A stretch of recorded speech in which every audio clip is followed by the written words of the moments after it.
Welcome once again to the video lecture.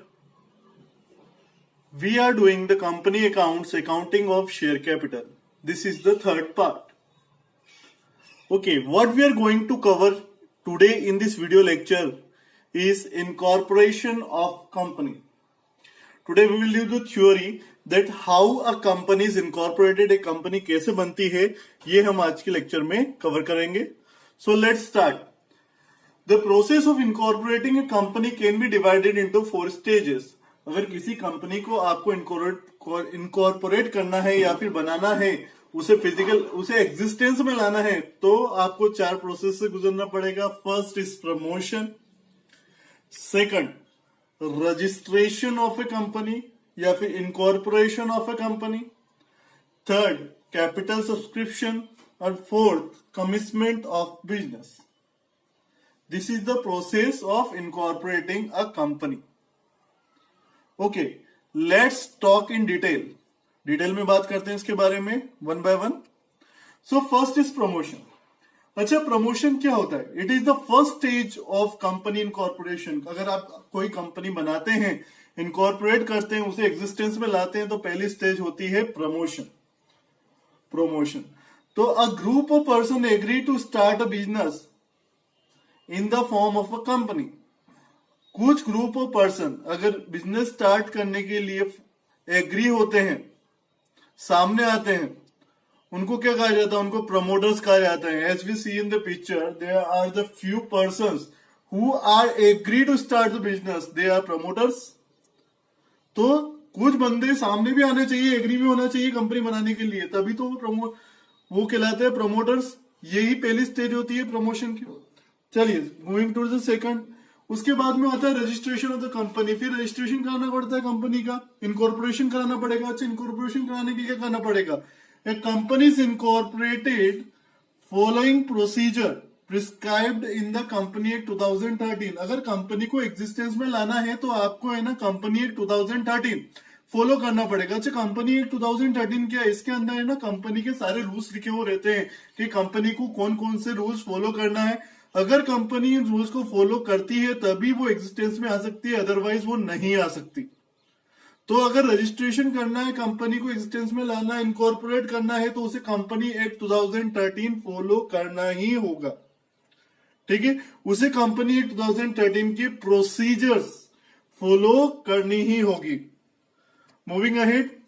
चलिए बात करते हैं, अगर कंपनी एग्जिस्टेंस में लाना है, अगर कोई कंपनी बनाना है तो कैसे बनाएंगे?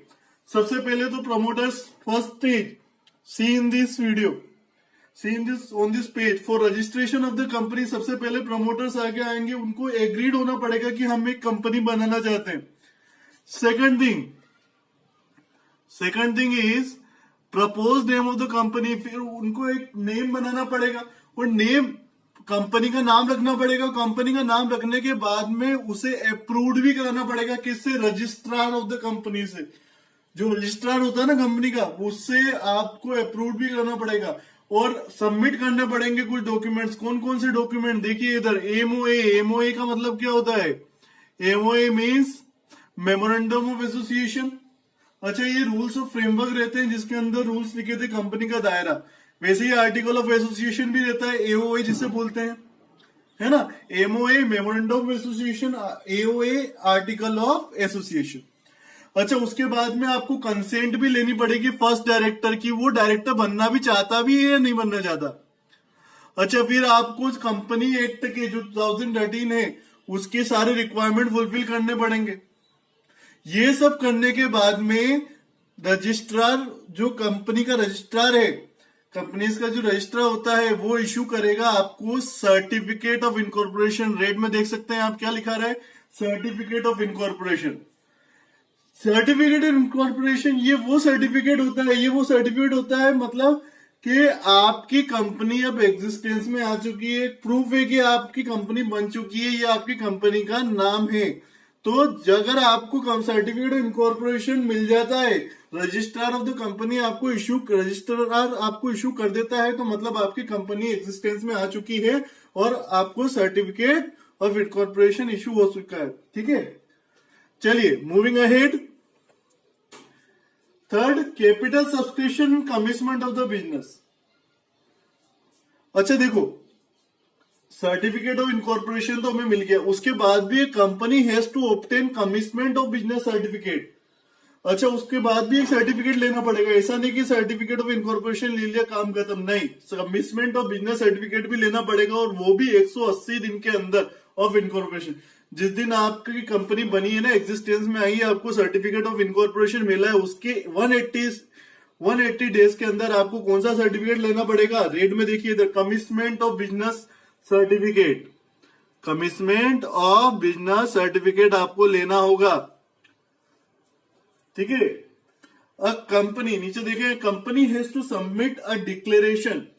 इसी के साथ में कंपनी को डिक्लेरेशन भी देना होगा लिखित में कि that every subscriber of MOA, MOA मतलब वही मेमोरेंडम ऑफ एसोसिएशन, के जितने भी लोगों को आपने एमओए इश्यू किया है, जो भी सब्सक्राइबर है एमओए का, will paid value of share taken by him, कि वो उसकी एप्लीकेशन मनी दे, वो उसका शेयर का जो जिसने भी एमओए लिया है वो शेयर के पैसे दे।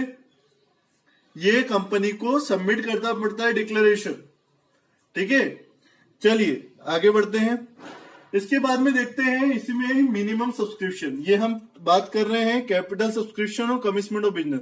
तो कैपिटल सब्सक्रिप्शन में देखो, मिनिमम सब्सक्रिप्शन जो बात करते हैं, अगर क्या होता है, जब भी कोई कंपनी फॉर्म होती है और वो शेयर इशू करती है, क्योंकि उसे पैसे की रिक्वायरमेंट, मनी की रिक्वायरमेंट होती है, तो वो क्या करती है, शेयर इशू करती है। और शेयर इशू करती है तो क्या करती है, एप्लीकेशन मनी मंगाती है। तो सेबी कहता है, security exchange board of India है ना, जो रेगुलेटरी फ्रेमवर्क है, वो क्या कहता है, वो प्रिस्क्राइब करता है कि that a company must receive minimum subscription of 90% of share issued for subscription before it a lot share. मतलब क्या, इसका मतलब ये होता है कि जो company must receive minimum subscription, की कंपनी ने जितने शेयर ऑफर किए उसके 90% शेयर सब्सक्राइब हो जाने चाहिए। जितना भी सब्सक्रिप्शन के लिए ऑफर किया है कंपनी ने, शेयर पब्लिक को ऑफर किया, उसके 90% शेयर सब्सक्राइब हो जाने चाहिए। कब? Before allotment of the share, share allot करने से पहले 90% एप्लीकेशन मनी आ जाने चाहिए, सब्सक्राइब कर दिया जाना चाहिए। अगर ऐसा नहीं होता है तो नीचे वाला पॉइंट देखा, minimum subscription not received with in the specific period. अगर ये मिनिमम मतलब न्यूनतम सब्सक्रिप्शन अगर नहीं मिलता है स्पेसिफाइड पीरियड के अंदर, तो application money shall be refunded with in 15 days, 15 दिन के अंदर। उसके 15 दिन के अंदर आपको जो एप्लीकेशन मनी है वो आपको रिफंड करना होगी, आपको वापस करना होगी, अगर मिनिमम 90% आपके शेयर जो आपने ऑफर किए हैं पब्लिक को वो सब्सक्राइब नहीं होते हैं तो। So this is about the incorporation of the company, कि कैसे एक कंपनी इनकॉर्पोरेट होती है। तो thank you for watching today's videos lecture. So this was the part 3 of company. In part 4 we will cover the next upcoming theory part. Okay, thank you.